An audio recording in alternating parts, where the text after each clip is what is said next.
La semana que viene se estrena la nueva colaboración de Agustín Díaz Llanes y Arturo Pérez Reverte, Oro, una aventura épica sobre la conquista de América y la búsqueda del dorado.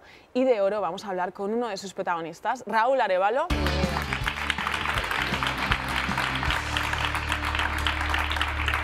Gracias por venir de nuevo, Raúl. Me han dicho los compañeros que te van a poner en nómina ya por todas las veces que has estado en Pool, pero no te hace falta porque no paras de trabajar, ¿eh? Sí, no me quejo, no me quejo. No nos quejamos, no, ¿eh? No. Ahora voy a tener un poquito de vacaciones, que también lo agradezco, el término medio, pero sí, no me quejo. Bueno, en Oro interpretas a un soldado de finales del siglo XVI que sale de su Extremadura natal, es de Trujillo, ¿no?, este hombre. Sí. Y desembarca en este nuevo mundo. ¿Quién es Martín Dávila? Pues lo has explicado muy bien. Martín Dávila es un ex soldado de las tropas del emperador Carlos V, o Carlos I de España, que se va a las Américas, a hacer las Américas, como se decía antes, pero con una diferencia de sus compañeros de viaje, que una de las cosas que cuenta la película, creo muy bien, es que en aquella época una de las cosas que hay que entender es que la gente tenía una esperanza de vida de 40, 45 años, vivían en el campo, se morían de hambre, y muchos eran mercenarios, ex soldados o gente que trabajaba en el campo directamente y que leían en los escritos de la época que en las Américas había oro y ríos de perlas. Entonces se iban, no tenían nada que perder, casi iban un poco, era una mezcla entre valentía y también un poco de no tengo nada que perder. Pero este soldado, Martín Dávila, el personaje que interpreto, aparte de hacerse rico, como todos los demás, él tiene otra visión de futuro, que es que le gustaría conocer mundo, conocer nueva gente y nuevo mundo. Y esto es un poco diferente al tipo de soldados que iban para allá. Se lo explica muy bien Pérez Reverte, que había como dos tipos de conquistadores, el soldado profesional y luego el muchacho emigrante que iba a hacer fama y fortuna. El tuyo es el profesional, pero claro, este hombre desembarca en un mundo donde todo es nuevo, no solo el continente, también las jerarquías que se establecen entre los distintos miembros de esta expedición, a veces a golpe de espada, la manera de relacionarse con otros seres humanos, cómo se desenvuelve. Porque yo diría que es de los más honestos que hay en esa expedición, por lo menos bueno, a mí es lo que me pareció. No sé si habría que verse en una situación así tan... O sea, al final llegaban allí, no había oro, no había perlas, y lo que hacían era intentar sobrevivir y evidentemente también machacar lo que veían allí. Sí, violaban, mataban y al final acababan matándose entre ellos, enfrentándose también a enfermedades, a todo tipo de cosas que ellos no estaban acostumbrados a tratar, ya no solamente las enfermedades, sino una selva que jamás habían visto en España. Y acaban casi matándose entre ellos, casi no, directamente matándose entre ellos. Mi personaje sí que es cierto que parece que puede ser el que ética o moralmente podríamos entender más desde nuestro punto de vista del 2017, pero no por ello es menos salvable que otros. Sí, bueno, es que la violencia está muy presente en esta historia, como es lógico, como bien dices.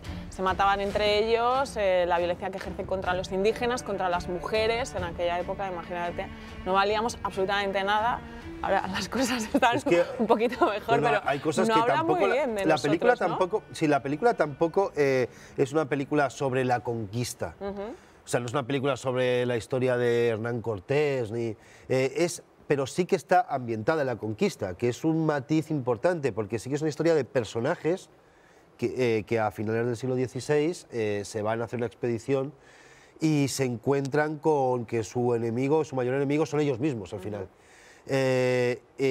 Todo muy bien narrado por parte de Tano y muy bien escrito por parte de nuestro guionista, pero sí que creo que ese matiz de los personajes es importante para entender un poquito más otro punto de vista de una historia, de este tipo de historias ambientadas en la conquista.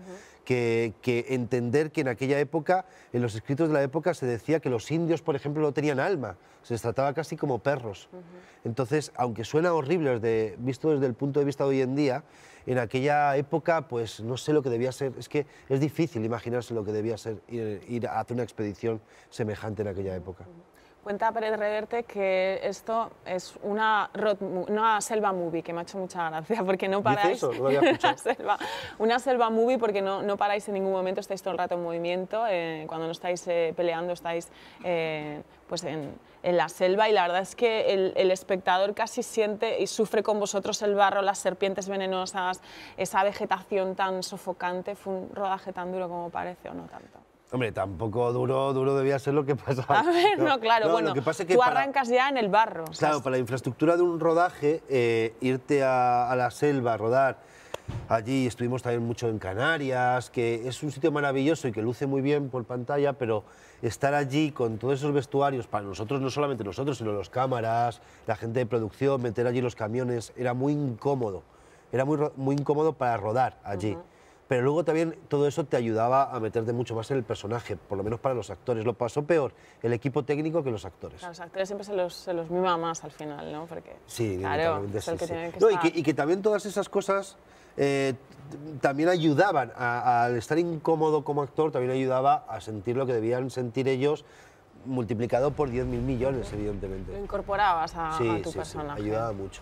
Bueno, al final, como nos contabas, este hombre pues se va ahí a las Indias a hacer fortuna, no tenía nada que perder, pero es inevitable pues encontrar algún paralelismo con lo que sufre mucha gente a día de hoy. O sea, 5 siglos después seguimos yéndonos de nuestro país a buscar un futuro mejor. Hay veces que situaciones terribles, gente huyendo de la guerra, no es el caso nuestro, pero vamos. Sí, gente huyendo de la guerra, gente en guerra, todavía a día de hoy matándonos y odiándonos. Tano decía el otro día en una entrevista que le escuché, a Agustín Díaz Llanes, el director, decía que desgraciadamente el ser humano, por muchos siglos que pasen, no cambia tanto. Y hay algo de la esencia, de lo que es inherente a nosotros, que realmente no cambia tanto. Y esta película lo demuestra. 5 siglos después no hemos cambiado absolutamente nada, o casi nada. Es que dentro de la propia expedición era curioso como entre ellos se agrupaban por provincias, ¿no? Por provincias. O sea, es, lo mismo que pasa algo ahora. totalmente de actualidad. Bueno, pues vamos a ver un avance de Oro, una historia que habla de nosotros, de lo que fuimos y de lo que somos. Y Raúl Arévalo, es un placer tenerte aquí siempre. Muchas gracias. Muchas gracias. A ti, Raúl. Muchas gracias. Mi nombre es Martín Dávila, soldado del rey. Hoy se cumplen 100 días desde que embarqué en Sanlúcar para arribar en las tierras nuevas en busca de fama y fortuna. Formo parte de una exploración en busca de la Ciudad de Oro.